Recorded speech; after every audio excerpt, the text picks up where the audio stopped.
¿Te das cuenta vos, Cora? 100 años de Piazzolla. Bueno, ¿cómo andan? Si les parece, vamos arrancando de a poquito, seguramente se va sumando más gente. ¿Qué cuentan por ahí? Ahí en el chat vimos algunas provincias representadas, por lo menos.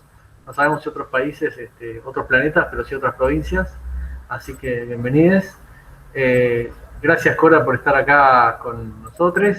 Les presento a Cora Burin, que es arquitecta, es miembro del grupo Landscape, trabaja con Nomas Leads, trabajó unos cuantos años, no sé cuántos, pero bueno, vos nos contarás ahora en detalle, en la Universidad Torcuato Di Tella, es miembro del CAP, es miembro del IFLA, así que bueno, contentos de recibirte y que nos cuentes un poquito algunas de estas ideas, de tus experiencias, lo que tengas ganas de contarnos. Muchas gracias.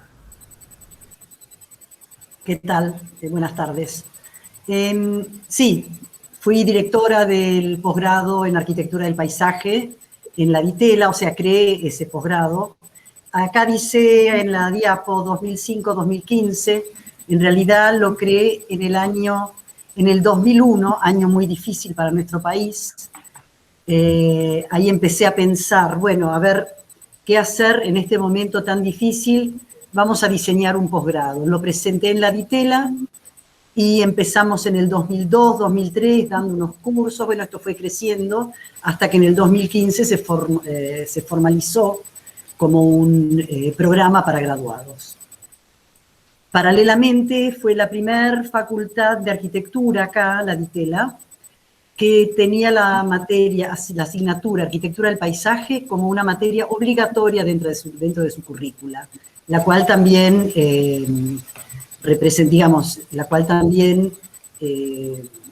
fui profesora titular. Tengo un estudio de arquitectura del paisaje y trabajo con parques sobre losa desde hace más de 20 años. Voy a empezar. Parques sobre losa, las cubiertas verdes en realidad son parques sobre losa.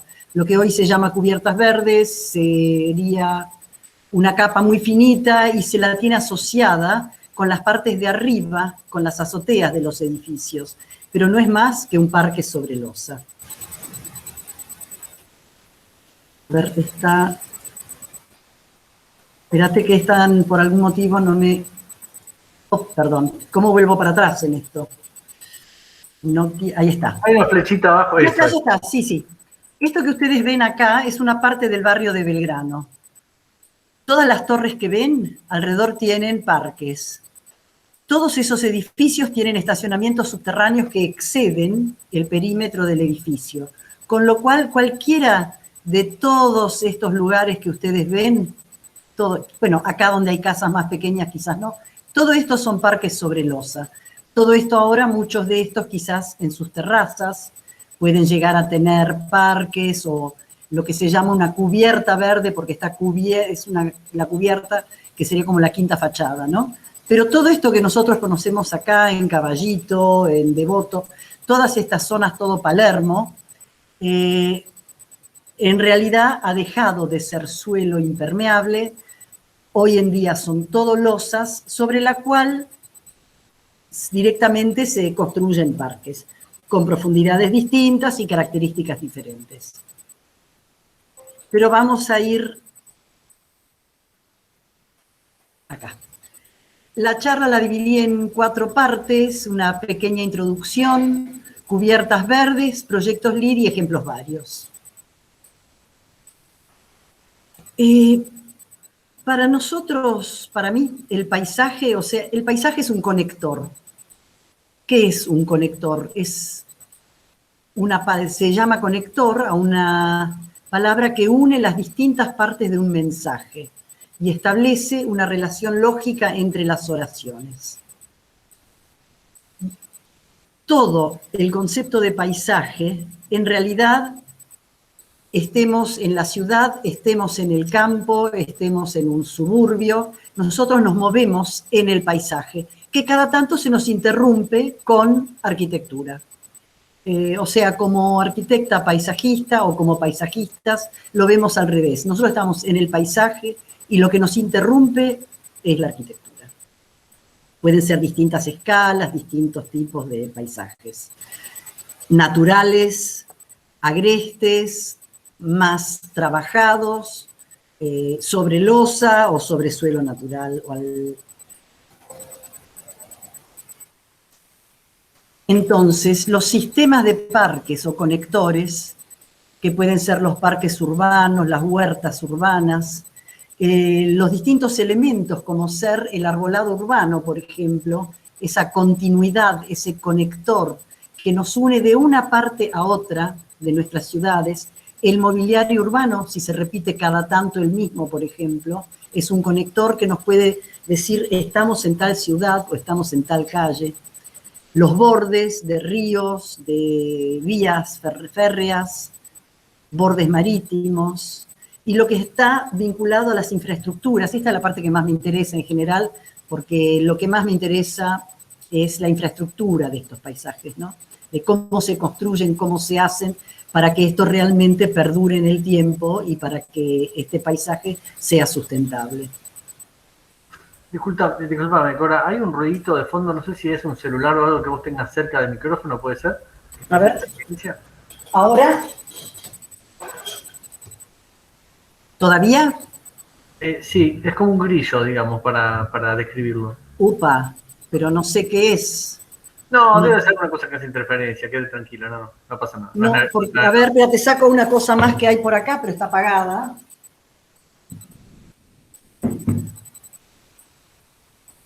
Y el celular no está por acá. Bueno, sigo. Cosas de mandinga, no te das problema. Sí, entonces estos paisajes vinculados a las infraestructuras, las vías del ferrocarril, avenidas, autopistas, sistemas de transporte, calles verdes, los green streets, las cubiertas verdes. Todo esto forma una continuidad donde cada uno de estos elementos nos sirve, los llamamos que los parches, o sea, para ir de un punto al otro, yo los llamo los saltos, desde algo que está urbanizado pero vegetado, hasta una cubierta por donde pueden transitar aves, insectos, etc. Y vamos a ir específicamente a las cubiertas verdes. Esta foto a mí me encanta, es una foto vieja que la uso muchísimo, pero esto nos dice realmente qué es lo que pasa en una ciudad y la diferencia ambiental que produce lo que sucede a la derecha en ese parque, nos puede gustar o no, con lo que sucede a la izquierda, con todas esas infraestructuras de refrigeración o todas esas infraestructuras que además emiten ondas, emiten calor, etcétera, hacia la atmósfera. Esta foto es muy elocuente para qué es lo que sirve en realidad una cubierta verde. Las propiedades paisajísticas, termoacústicas, hidráulicas, ambientales de las cubiertas. Reducir el calentamiento que tienen que soportar las áreas más construidas en la ciudad, el efecto isla de calor, ahorrar energía, mejorar la calidad del aire, preservar y potenciar el hábitat y la biodiversidad de especies y animales, vegetales y animales, amortiguar ruidos urbanos y retener el agua de lluvia y retardar su llegada a los fluviales. Creo que ese es uno de los puntos más importantes, uno de los grandes problemas de las ciudades y de las inundaciones en las ciudades es que el agua que llega a las cubiertas no vegetadas o no tratadas se escurre inmediatamente hacia los desagües, ese desagüe baja incluso en las calles, eso va a los fluviales y eso va directo al Río de la Plata, arrastrando consigo todos los contaminantes o todo lo que se haya depositado sobre esas superficies. Lo que no llega hasta el Río de la Plata porque ya está demasiado lleno, lo que no llega hasta su deposición final, ¿qué es lo que pasa? Tapona estos desagües y se empieza a inundar la ciudad. Entonces es muy importante ver cómo tratamos las superficies planas, las superficies construidas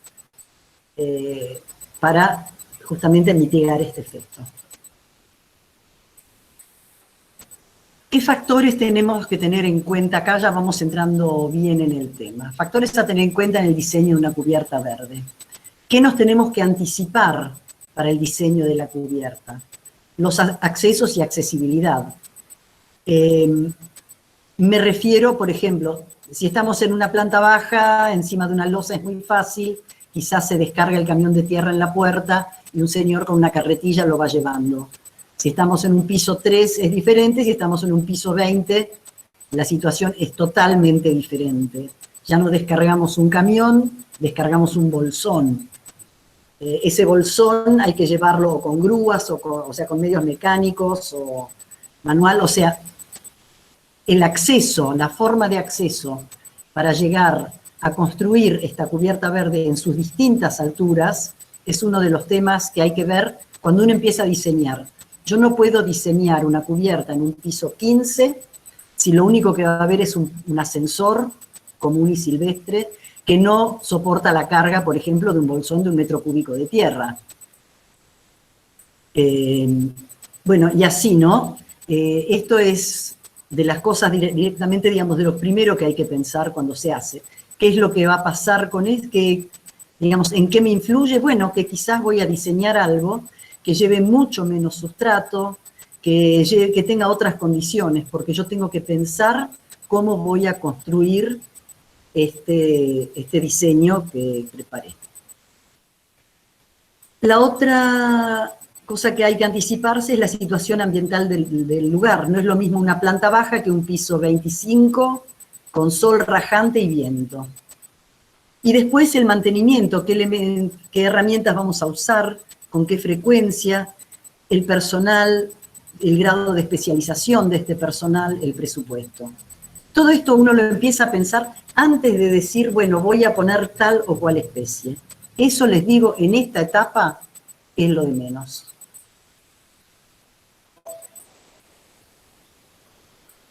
¿Cuáles son, o sea, sobre qué se asienta la cubierta? Sobre una estructura. ¿Qué tipo de estructura? ¿Cuál es la carga? ¿Qué uso va a tener? ¿Va a ser para transitar, para que la gente lo use, o simplemente una cuestión para regulación térmica del edificio?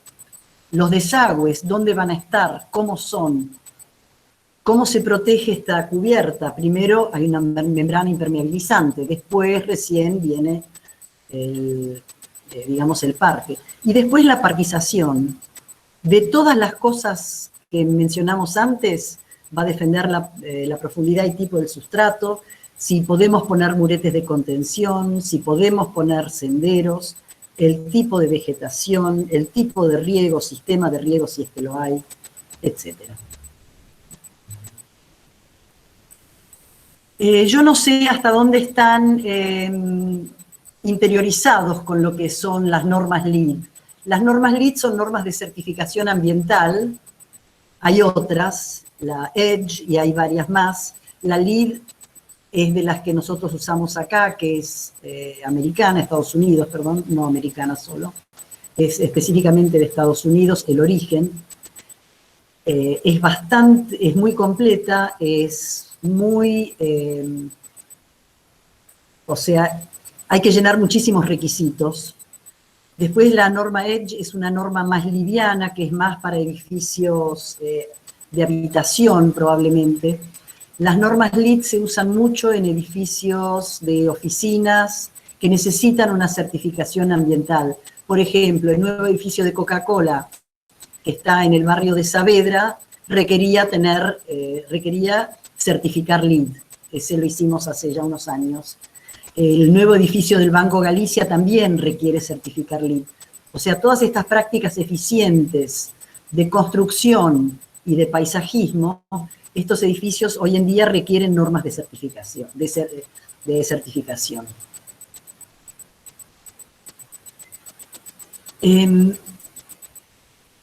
El tema del rendimiento, para mejorar el rendimiento energético del edificio, la calidad ambiental interior, el valor agregado a las obras de infraestructura, una membrana, por ejemplo, una membrana de una azotea, con una cubierta verde encima, dura muchísimo más tiempo, a pesar del temor que tienen muchos los arquitectos, por ejemplo, a construir una cubierta verde.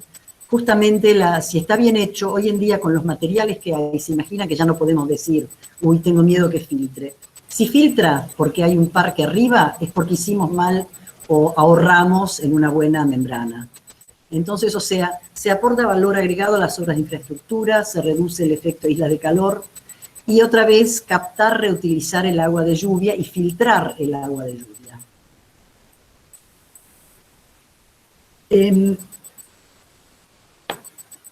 Otra de las condiciones y digamos de los beneficios que tenemos, o sea, son que se utilizan elementos para monitoreo. Hay muchos parques, la Central Post Office de Nueva York, por ejemplo, es un gran centro de monitoreo en su azotea. Las oficinas, lo que sería la Dirección de Espacios Verdes en Nueva York, es otro centro de monitoreo y de testeo de tipo de membranas, de tipo de materiales. Se testea el calor del aire en superficie y el calor del aire que atraviesa la losa, por ejemplo, la parquización y después la losa. Se pueden hacer centros de monitoreo que no son caros, que no son elementos caros y que, digamos, que sirven como para seguir investigando y viendo qué tipo de trabajos se pueden hacer y se recomienda hacer en las cubiertas.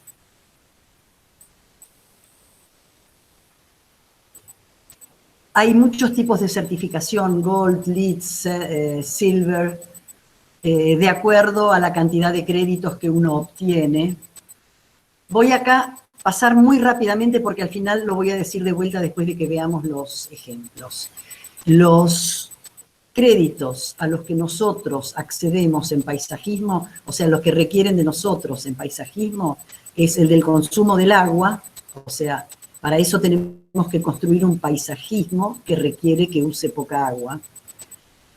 El de sitios sustentables, para promover la biodiversidad, el desarrollo del sitio. Sitios sustentables de maximizar el espacio abierto, para promover la interacción con el entorno y la interacción social, y la reducción del efecto isla de calor, proveer sombra, estructuras vegetadas, etcétera, etcétera.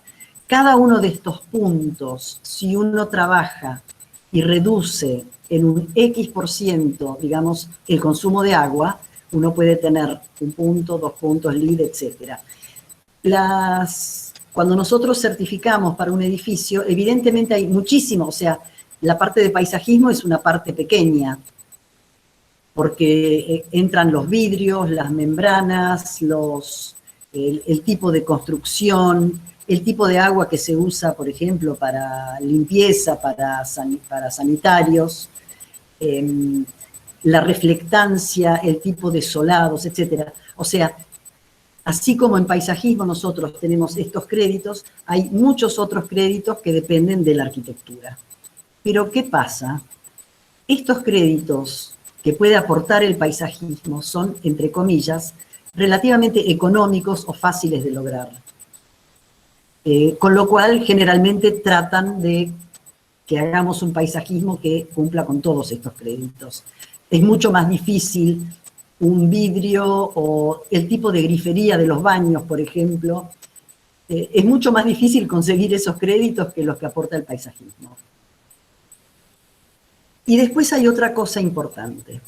Uno proyecta un proyecto LEED, o sea, un paisajismo LEED, nosotros esa parte, pero eso tiene que perdurar, o sea, todo cambio que se haga en el proyecto, por ejemplo, cambiar el tipo de vegetación, la densidad de plantación, el sistema de riego, va a incidir directamente en los créditos a certificar. Nos pasó con una obra en Santiago del Estero, donde habíamos hecho todos los cálculos, el diseño, todo a fondo.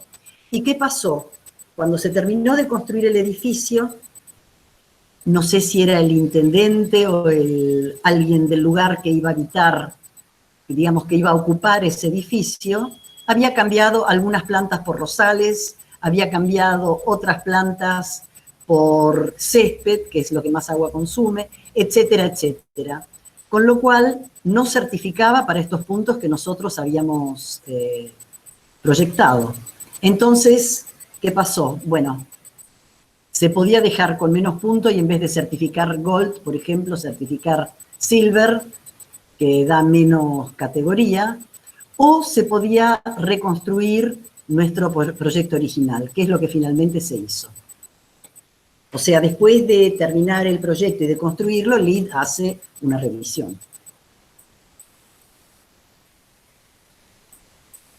Como yo decía, o sea, el tema del agua de lluvia el tema del agua es uno de los temas más importantes. O sea, las infraestructuras. Y el agua también quiere decir desagües. Para que el agua se recolecte, tiene que tener un desagüe que después lo recolecta en algún lugar. Entonces, tenemos que definir el origen del agua a incorporar, si va a ser agua de lluvia, agua de condensado. El agua de condensado, para los que quizás no son arquitectos, aclaro, es el agua que gotea de los equipos de aire acondicionado. En la Universidad de Itela, por ejemplo, el proyecto que hicimos, recolectamos todo el agua de condensado de los equipos de aire acondicionado y con eso se riega gran parte del parque. Quizás no en las épocas del año donde hace más calor, pero sí en otros momentos. Entonces, definir el origen del agua y el destino. Y después, ¿qué estrategias se pueden utilizar? O sea, los bioswales, que son los sistemas urbanos de drenaje sustentable, el agua podría llegar a ir a estos lugares, lagunas de retención, este es un proyecto para YPF en La Plata, las cubiertas verdes, de qué manera hacemos para que eficientemente el agua se recolecte, todo lo que ven de piedritas en el borde, ahí abajo están los desagües, para no empezar a tener todo un sistema mechado entre medio del parque con desagües. Bueno, se proyectó para que esté todo contenido en un borde.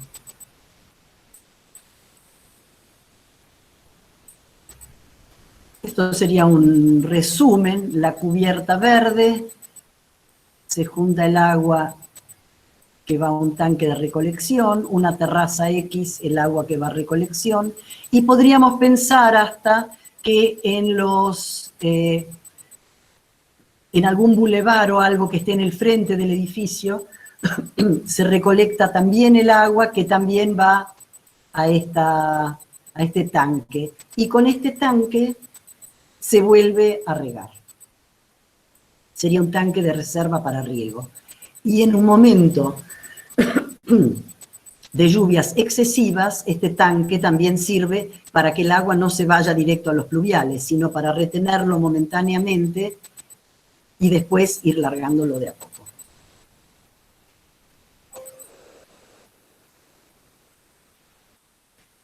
Acá está el mismo ejemplo más graficado.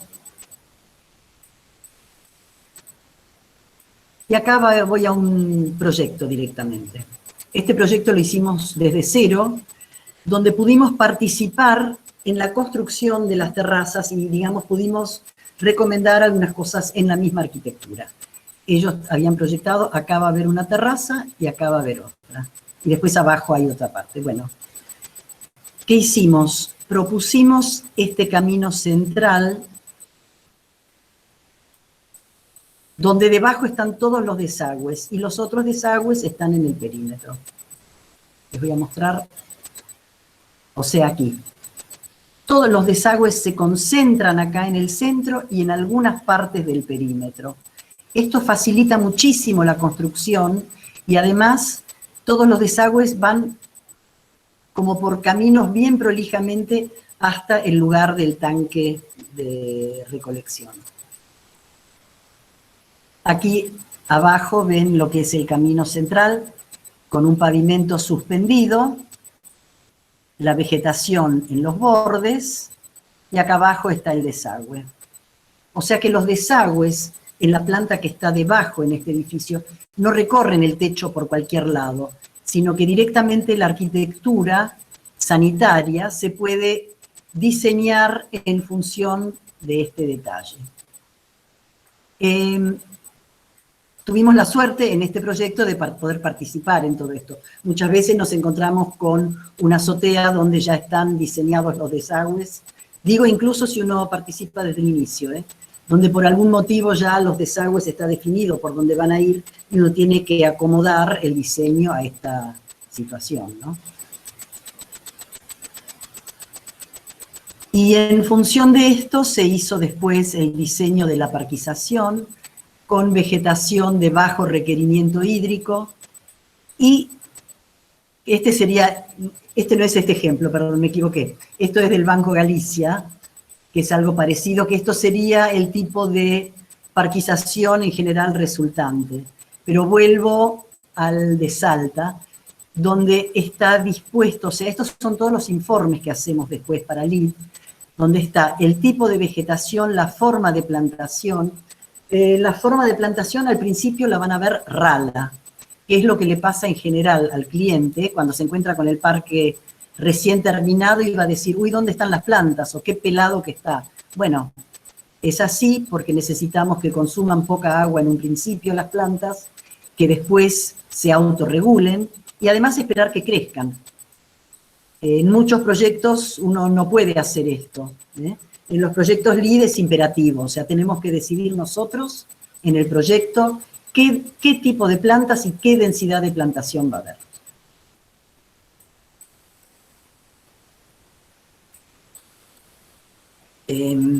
Entonces, en el inicio del proyecto, y les digo, esto lo hago en cualquier proyecto. Uno de los primeros temas que hago es ver cuánta agua se va a consumir, ya sea en un parque, ya sea LEED, no sea LEED, una terraza, porque eso es fundamental, primero para ver si el agua está disponible, y después porque realmente, digamos, uno tiene que ser consciente de que es un recurso cada vez más escaso, y entonces el primer tema es, hay tanta superficie verde, se consume tanta agua, tanto por ciento lo puedo hacer con especies que me da la gana, eligiendo lo que al cliente le gusta, pero tantos otros espacios vamos a tener que hacerlos con especies de bajo requerimiento hídrico.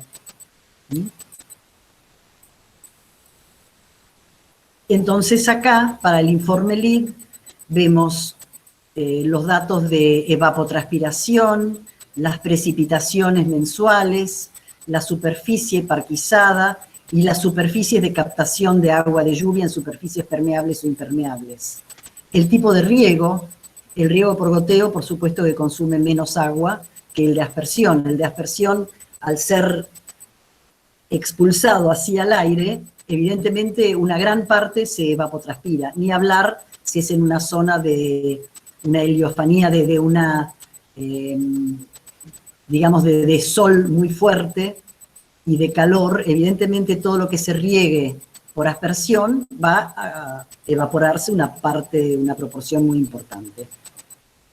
Hay distintos tipos de aspersión también, hay algunos que evapotranspiran menos que otros, pero bueno, en general el LEED, la aspersión, cuando uno llena las planillas LEED, la aspersión ya automáticamente te pone un puntaje, ni siquiera nosotros tenemos que decir cuántos puntos, digamos, qué tipo de aspersión. No, yo pongo la palabra aspersión y ya me sale un coeficiente en las planillas. Pongo la palabra vegetación de alto requerimiento hídrico, tantos metros cuadrados, sale automáticamente el coeficiente. Pongo césped, automáticamente sale el coeficiente también. O sea que la planilla, en realidad, uno la llena con los datos lo más precisos posibles, pero la planilla misma tiene el puntaje para cada una de los tipos de parquización o de vegetación que uno está incluyendo. Este es un proyecto que hicimos una parte hace unos años y la otra hace 2 años el proyecto. Una parte está construida, como ven, esta de acá, que es al lado del Shopping Dot, están las oficinas Office Dot, y ahí esto está todo construido sobre un estacionamiento, y ellos querían árboles. ¿Cómo pongo árboles sobre un estacionamiento? Si además el estructuralista nos dice, mirá, perdón, pero podés poner una sobrecarga de tantos kilos solamente. Entonces, bueno, en general tenemos poca cantidad de sustrato, poca profundidad, e inventamos, donde ustedes ven acá, estas B, esto, que es donde pusimos las zonas de estar, y desde acá para atrás hay un poquito más de sustrato, donde plantamos los árboles. Esto fue un recurso que diseñé, que inventé, justamente para poder poner árboles, pero no cargar toda la losa con mucha tierra, mucho sustrato. Todo el resto no tiene más de 15, 20 centímetros de profundidad.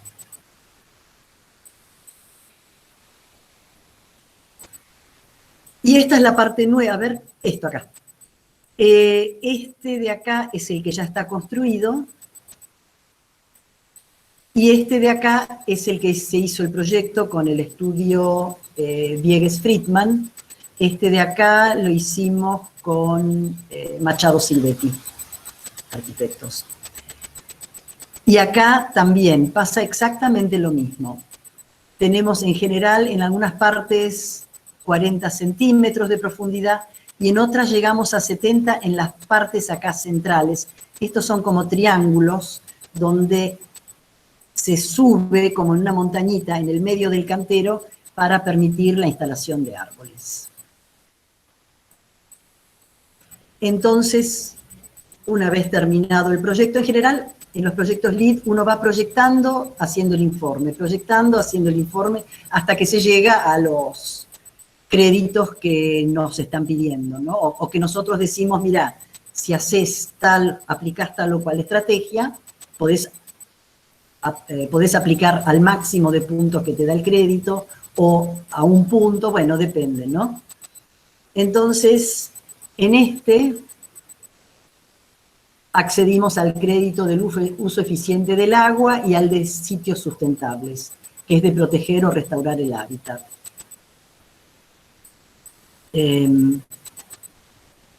Bueno, eso después hay una lámina al final donde les digo a todos qué es lo que qué es lo que exige cada crédito. Este es el edificio Catalinas de IRSA. Este se terminó hace unos meses, les diría. En realidad con la pandemia se vio como paró el proyecto durante un tiempo. Pero bueno, acá también accedimos al paisajismo eficiente en el consumo del agua. Acá sí se diseñaron unas tiras dentro del gran solado, que este es el efecto, todo con vegetación. Acá hay máximo 15, en alguna parte quizás 20 centímetros de profundidad, que es la planta baja. El piso 32, que no se construyó todavía, y el diseño de la plantación, el tipo de gramíneas, arbustos, herbáceas que usamos, y en la azotea. Y en una parte lateral del edificio, que es esta tira de acá, que sería esta imagen, sobre Huergo. Esta es Huergo, acá. Está casi frente a Buquebus, un poco antes. En la azotea, acá se usó todo el sistema de tazas de retención de agua de lluvia, lo que se dice en las hueveras habitualmente. Y acá en la azotea, como querían hacer algo práctico y rápido, decidieron por bandejas modulares que ya vienen preplantadas. Esto no se hizo todavía, pero bueno, esta fue la opción acá en la azotea para no llevar la tierra, el sustrato por separado, las piedritas por separado, todos los materiales de forma independiente, sino llevar las bandejas que ya estén preplantadas. Y entonces vuelvo ahora sí a explicar un poco cuáles son los créditos a los que podemos acceder por medio del paisajismo. El Water Efficient Landscaping, este es sí o sí, o sea, nosotros tenemos que reducir el consumo de agua de riego en un 30%, es un prerequisito, sí o sí. Si reducimos el agua potable para riego en un 50%, un punto. Y si lo reducimos en un 100%, 2 puntos. ¿Qué estrategias se usan? Especies de bajo requerimiento hídrico, limitar el uso del césped, instalar sistemas de riego eficientes. Ojo, para el primer año nada más, después hay que dejar de regar, salvo en momentos críticos de temperaturas que a veces suceden, ¿no? Y un verano donde no riega, no, donde no llueve por 3 meses seguidos o por 2 meses seguidos se puede regar, pero en general no. En estos edificios corporativos, como hay muchos equipos de aire acondicionado, generalmente dispuestos todos juntos en, digamos, en sectores, usamos esa agua. El otro crédito, sitios sustentables, desarrollo del sitio, protección o restauración del hábitat. Mínimo tenemos que tener el 30% de la superficie total del área, no del edificio, del área. Eso nos da 2 puntos. Y además tenemos que promover la biodiversidad, o sea, no incluir monocultivos, sino que usar mínimo 6 especies nativas o naturalizadas, no invasoras. Todo esto es bastante difícil porque se llama especies nativas a las especies que son, entre comillas, digo, de acá. ¿Qué es de acá? Acá es la pampa húmeda. La pampa húmeda está acostumbrada a especies que les gusta el agua y estos edificios nosotros no tenemos que regar. O sea que está difícil este crédito todavía porque, digamos, las normas LEED no están totalmente preparadas para nuestra situación, ¿eh?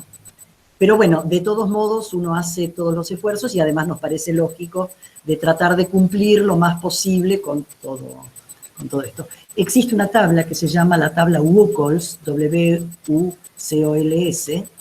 En esa tabla, que no es de acá, es de Estados Unidos, esa tabla dice cada especie cuánta agua requiere, low, medium o high, o sea, bajo, medio y alto.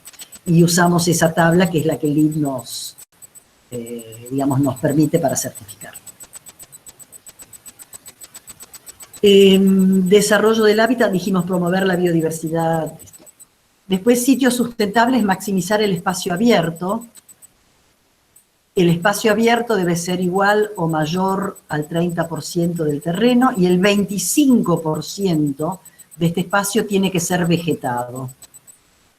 Eso nos da un punto. Otra vez, promover interacción con el entorno, interacción social, recreación, etc. Y reducción del efecto isla de calor es un crédito que nosotros como paisajistas en general no nos toca porque tiene mucho que ver con la parte estructural y construida del edificio. Pero digamos que de alguna manera contribuimos o asesoramos o ayudamos con esto. El área verde en techos contribuye al cumplimiento del crédito, proveer sombra con árboles, digo entre comillas, porque hay que ver si se pueden poner árboles en la terraza, por el peso, la carga. Las estructuras vegetales, el no uso de materiales reflejantes, usar materiales de pavimento con alta reflectancia solar y pavimentos de celda abierta que absorben los rayos solares. Esto nos da 2 puntos. Entonces nosotros, dentro de paisajismo en general, nosotros cuando hacemos un proyecto donde nos podemos conjugar bien con la arquitectura, tenemos acá 3 puntos, acá 2 puntos, acá 2 puntos son 4, más 1 punto son 5. A estos créditos nosotros podemos aportar al proyecto LEED en general del emprendimiento. Gabriel, no sé si estás ahí.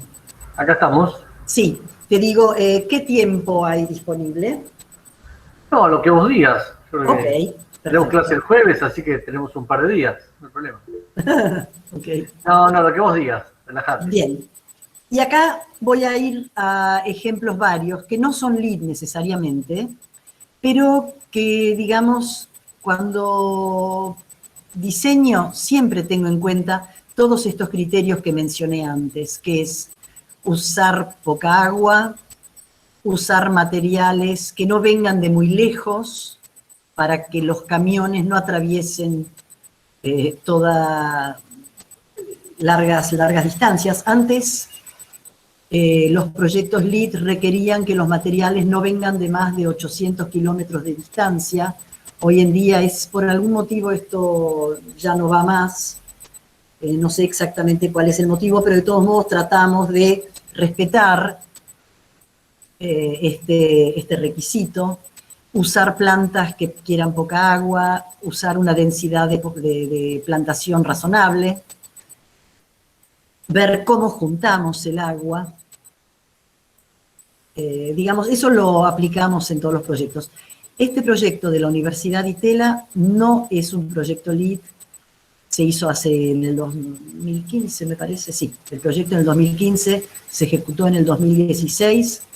Esto es para el estudio Richter-Dalrocha con Bruno Emer y Rodrigo Muro. Nosotros hicimos el paisajismo.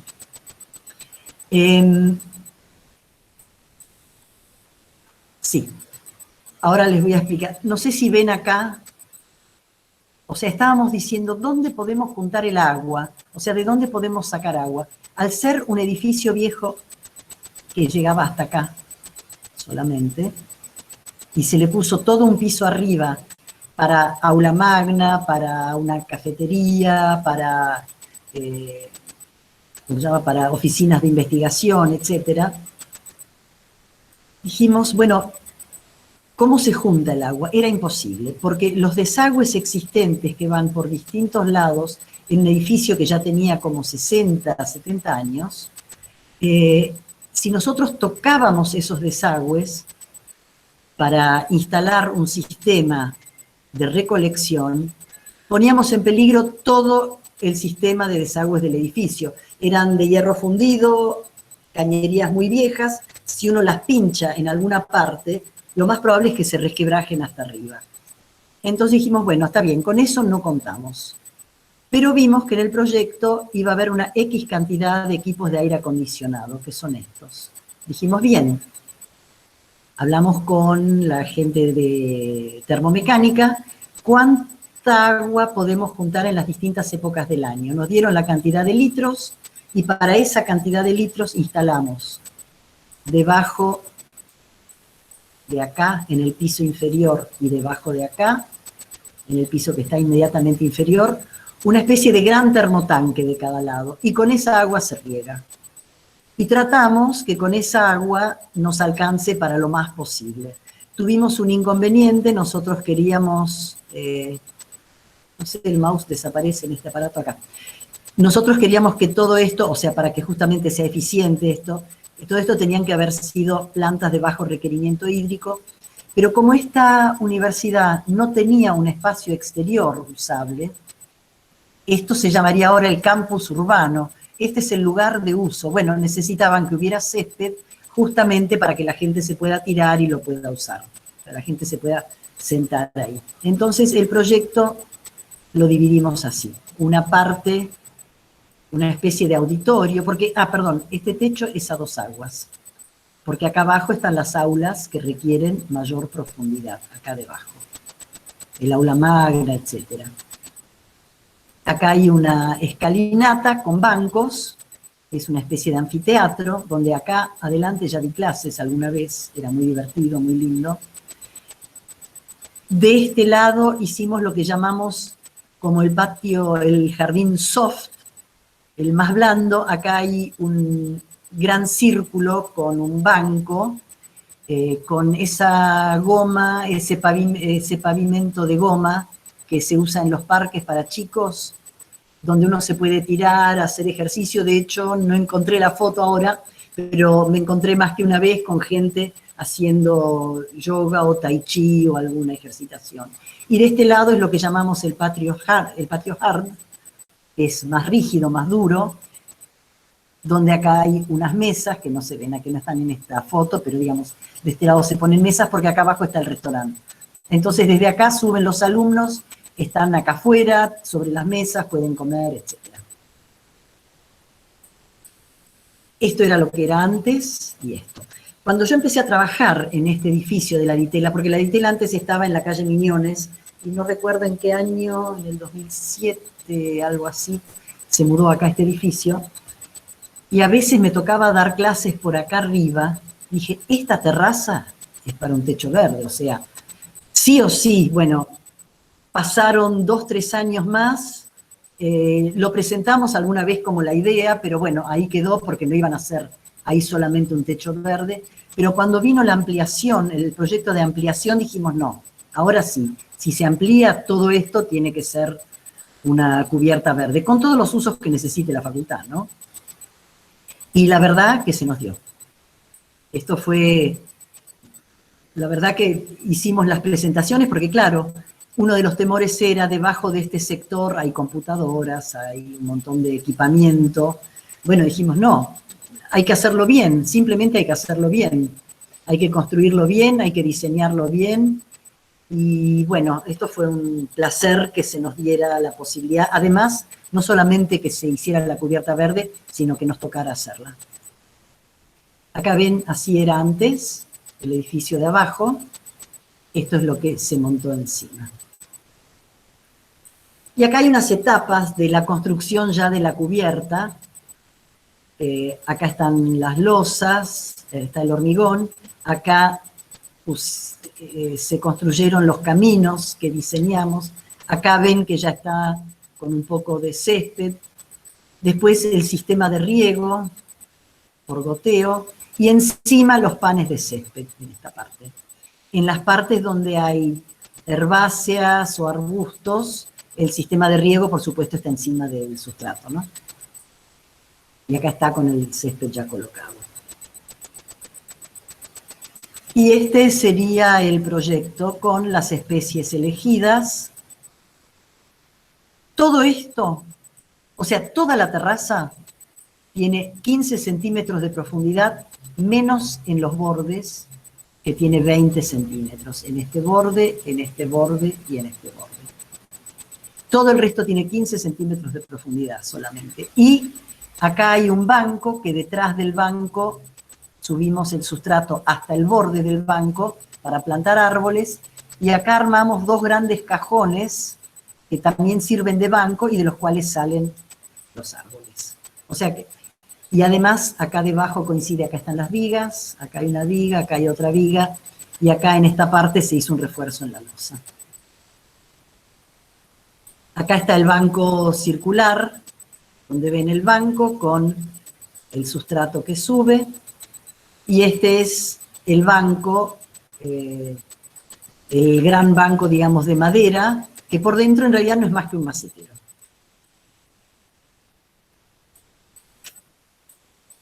Hicimos un sistema totalmente construido in situ, en seco, una construcción en seco, con perfiles de aluminio, o sea, una vez que estaba toda la losa terminada, la impermeabilización, etcétera, directamente estos perfiles que después se llenaron de, todo este lugar después se llenó de sustrato. Acá, por ejemplo, ustedes ven estos agujeritos, porque de este lado son todas losetas suspendidas. Acá están los desagües existentes del edificio, debajo de este piso, de las baldosas suspendidas. Entonces, este borde lo que tiene está cribado, y encima de esto el perfil. Entonces el agua de acá corre directamente, libremente, hasta este borde. Y cada tanto hay una baldosa que se puede levantar donde está el desagüe, por si uno tiene que revisar algo. En las partes directamente de césped, donde tuvimos que poner algunos desagües, se los tapa con estas cajas, que son unas cajas de registro, para que el sustrato no entre. Esto se recubre todo con geotextil, etc.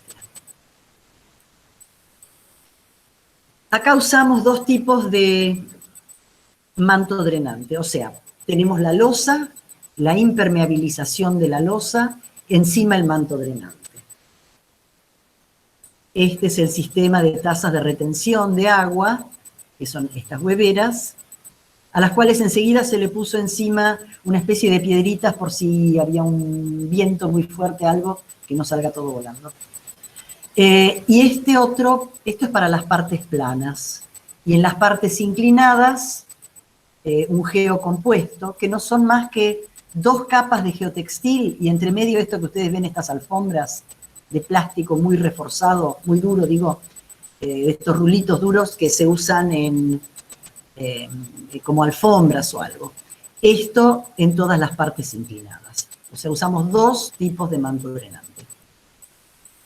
Acá no se llega a ver, acá están todos los perfiles para que el agua, para que el sustrato no corra y se vaya a los desagües.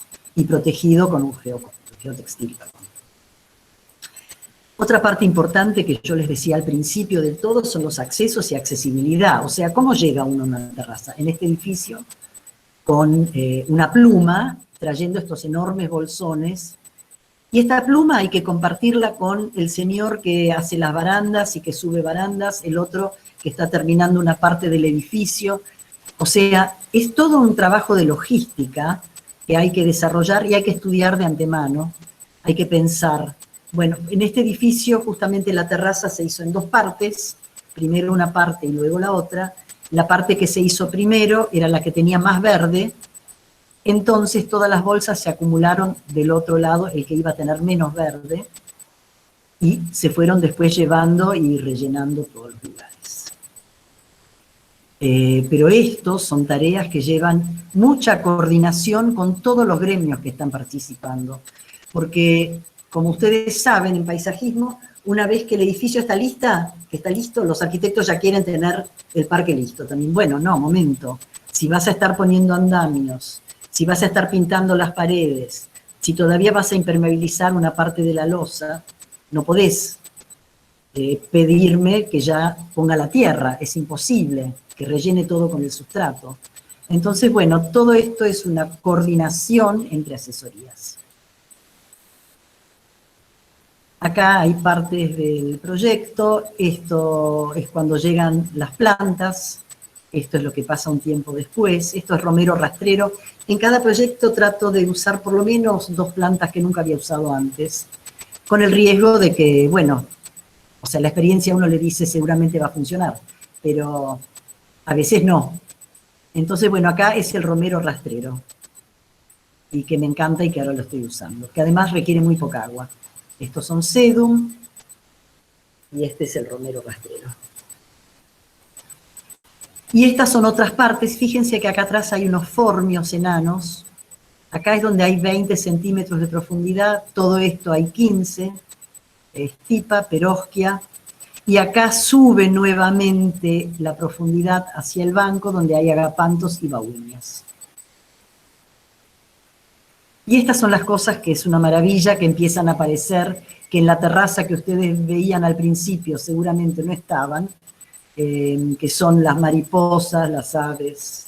Este es el placer cuando uno ve que el proyecto ha terminado. Todo esto es en la terraza, las cosas que uno va encontrando. También aparecen las abejas, ¿no? Y en algún proyecto nos aparecieron las ratas, en pleno centro, lo cual fue un desastre. Bueno, no un desastre no, pero hubo que recurrir a algunas otras estrategias. Y esto, ¿no? Bien. Muy rápidamente paso por algunos proyectos que a mí me encantan y que son cubiertas verdes de alguna manera. Esto es un puente en Londres que se llama The Yellow Bridge.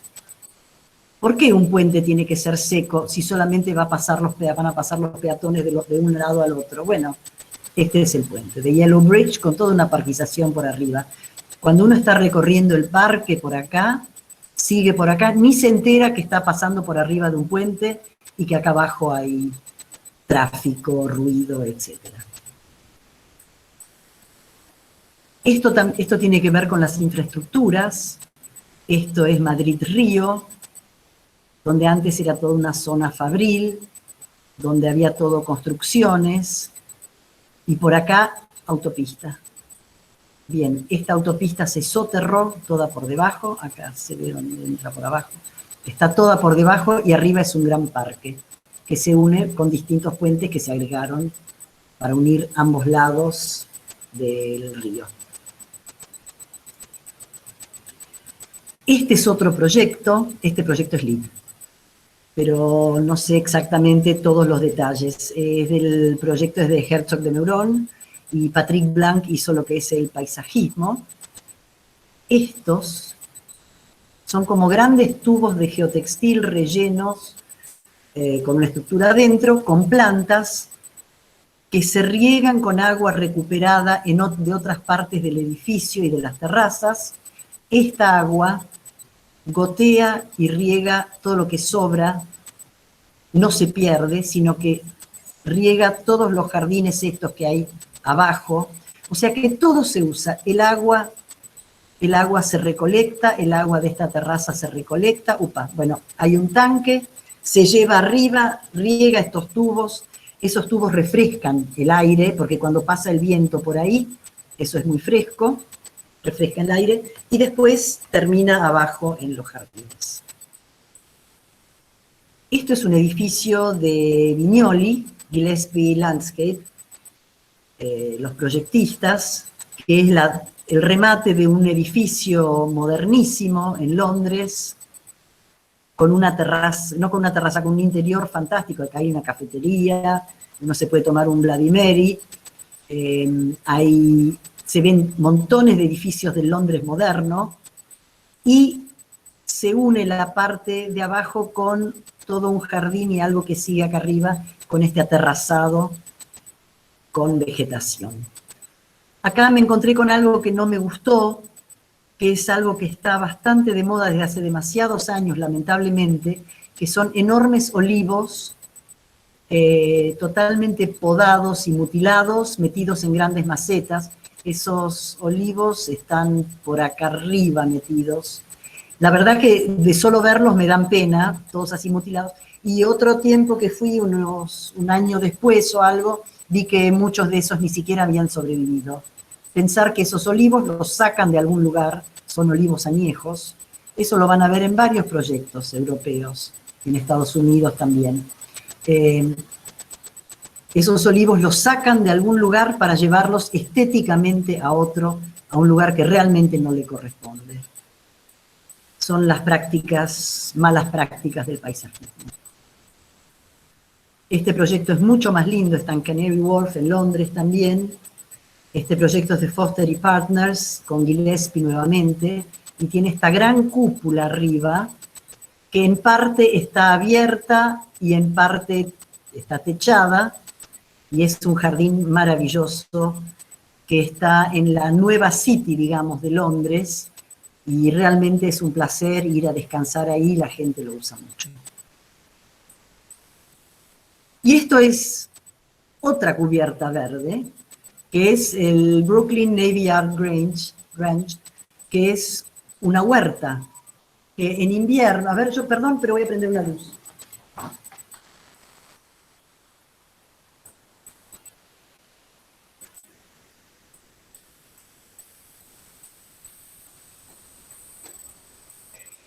Que es como si fueran los docks de Puerto Madero, es toda una parte portuaria, donde un grupo de ambientalistas luchó para que les den una de estas terrazas y hizo una huerta productiva. En invierno está cerrado, pero ya empezada la primavera y después en el verano ellos venden en el piso inferior a esto, venden los productos de la huerta. Es muy interesante, hasta hay gallinas. Esto es muy sencillo, tiene una muy buena impermeabilización, directamente un geocompuesto acá abajo y un borde de cantero. Chau, eso es todo. Y en estas partes son como estas tiras de alfombra enrolladas por las que se puede caminar. O sea, es súper sencillo y tiene 35 centímetros de profundidad, 40 en alguna parte, en el medio casi nada, un sistema de riego y hay berenjenas, tomate, había girasoles, depende de la época que uno va, hay distintas especies que se producen. Está hecho de una manera súper sencilla y la verdad que es una huerta enorme, ¿eh? No sé cuántos metros tiene, a ver si 4.500 metros cuadrados, imagínense, media hectárea más o menos, media manzana. Y después no solamente venden esos productos, sino que además venden sándwiches hechos con esos productos, etc. Y con eso mantienen todo este sistema en funcionamiento y sirve además como un lugar de enseñanza, como un lugar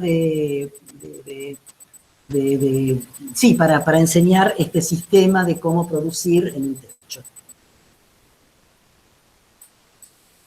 Y este ya es el último proyecto. Este es un proyecto relativamente nuevo en Tailandia.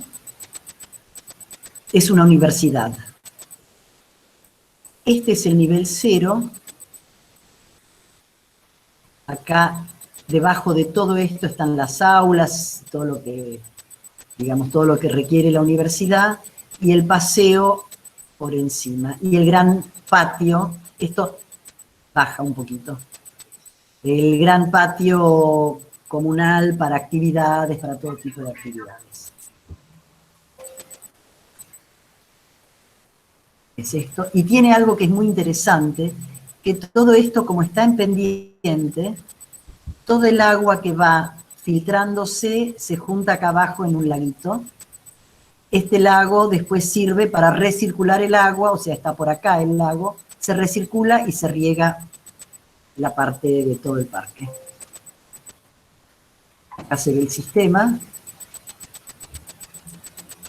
Es como una cosa integral, es muy sencilla, no es algo complicado de construir perfectamente, esto es algo que se puede, digamos, usando los materiales apropiados, ¿no?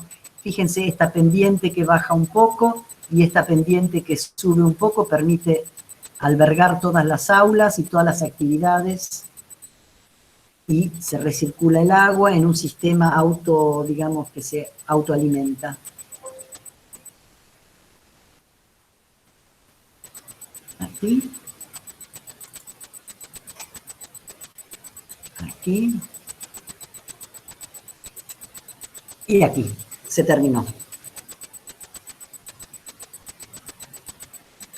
Bien. No sé si alguien quiere hacer una pregunta. Muy bien, si querés, abrimos ahí donde dice dejar de compartir para Sí, verlo. sí, sí. Y charlamos un cachín, si hay alguna pregunta, por supuesto. Yo tengo por lo menos una, pero a ver, damos lugar al público acá presente. ¿Quién se anima? Che, dejé de compartir, pero sigue esta cosa acá abierta. El grillo, decís, y bueno, no importa. Después lo casamos. No, sí, ahí están. Hola. Sí, chica. Uy, conozco algunas caras. Eso es bueno. Hola, ¿qué tal?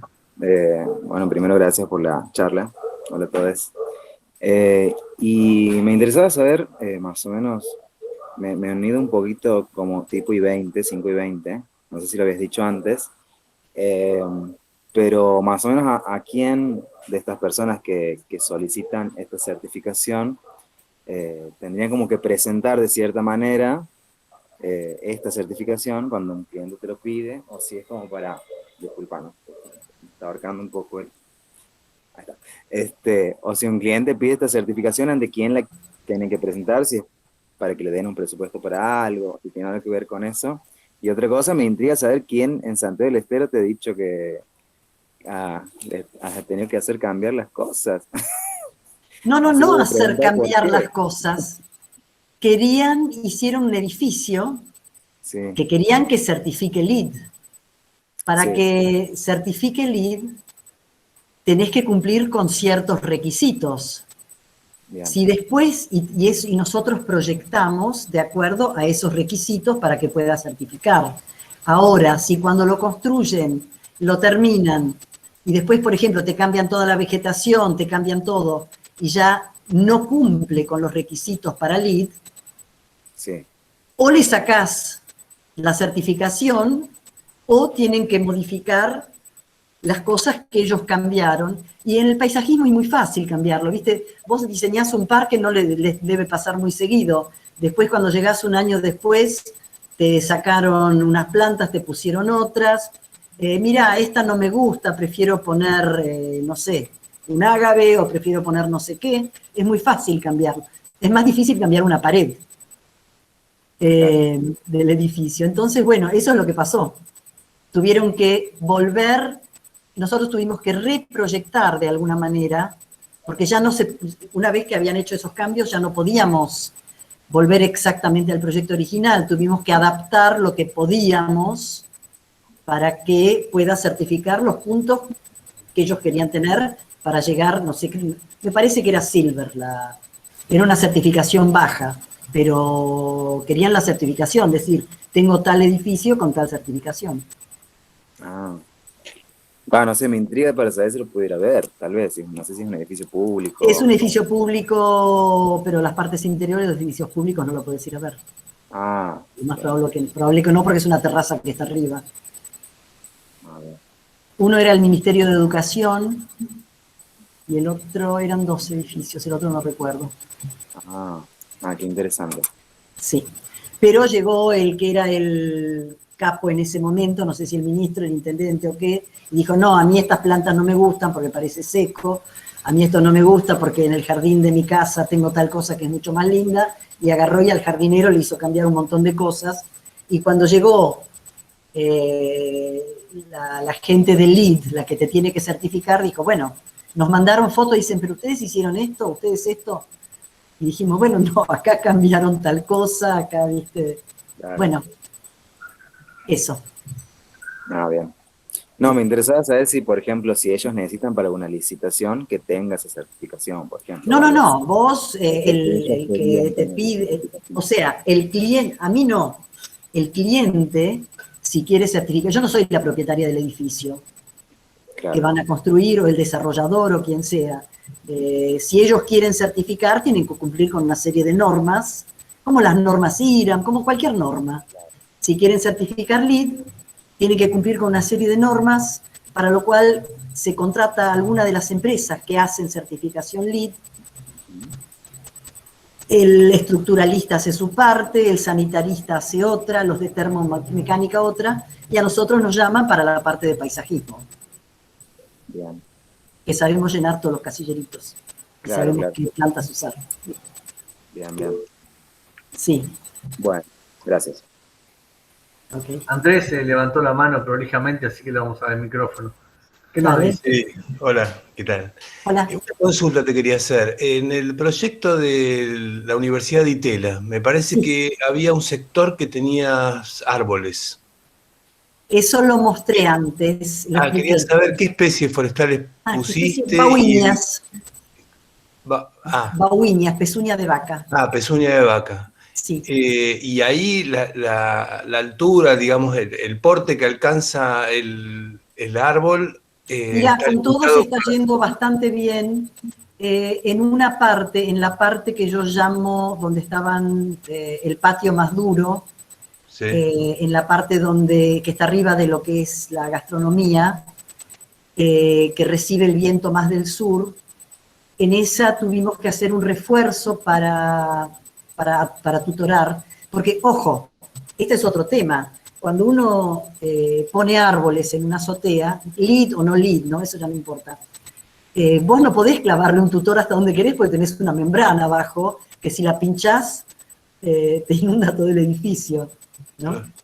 Entonces tuvimos que inventar un sistema de tutor y después reforzarlo. Era un sistema que era como una especie de banquito que sujetábamos al banquito que estaba ahí, de donde sale un caño, o sea, y también tuvimos otro problema, hicimos el tutor bastante alto, sin embargo, en el último, ¿cómo se llama? En el último tutor donde agarramos, un viento fuerte una vez le quebró la copa, tuvimos que cambiar un árbol. Eso, bueno, eso sucede, estuvo todo lo más previsto posible, pero quizás fue que ya la copa estaba con bastantes hojas, que estaban mojadas con la lluvia, y el peso de esa copa y el viento, chau. Eso te puede pasar en cualquier proyecto, en planta baja también, en el campo, ¿no? Sí. Gracias. Sí. Consulta, Cora, ¿vos tenés una web de leads como para ver un punteo de aspectos, más allá de aplicar a la certificación o no? Porque es una referencia si pensamos sustentabilidad en términos de energía, agua, vegetación, biodiversidad. Entonces, más allá de la certificación, también es una referencia a nivel proyectual, ¿no? ¿Se te ocurre alguna web a mano? Específica del LEED, no, pero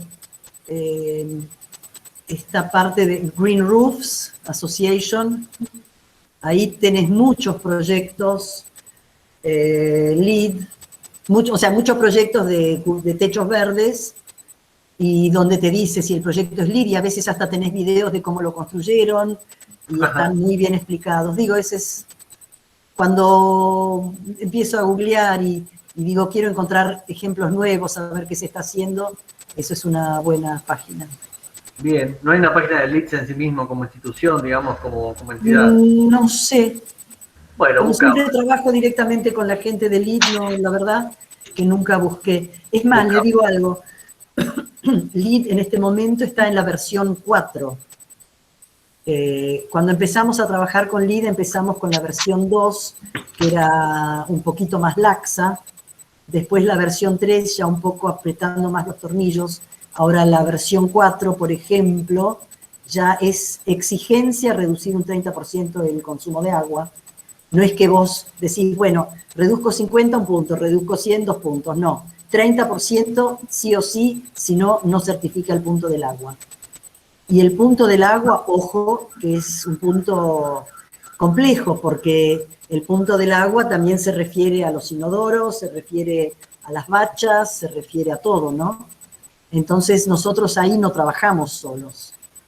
Claro, hay la solidaridad con otros saberes. Exacto, sí. Muy bueno, muy interesante el mundillo. ¿Qué más, gente? ¿Alguna otra pregunta, consulta, comentario por ahí de quienes se sumaron hoy? Sí, ¿qué tal, Cora? Soy Luciano. Sí. Muchas gracias por la presentación. Yo lo que te iba a preguntar es, en línea un poco a lo que planteaba recién Gabriel, si este trabajo con las normas, tratando de aplicar las normas LEED, se había trasladado de alguna manera al resto de los proyectos que tiene el Grupo Landscape, si les había permitido como, no sé, tomar criterios o metodologías para el diseño de proyectos que no sean LEED, digamos, o que no requieran. Totalmente. Claro.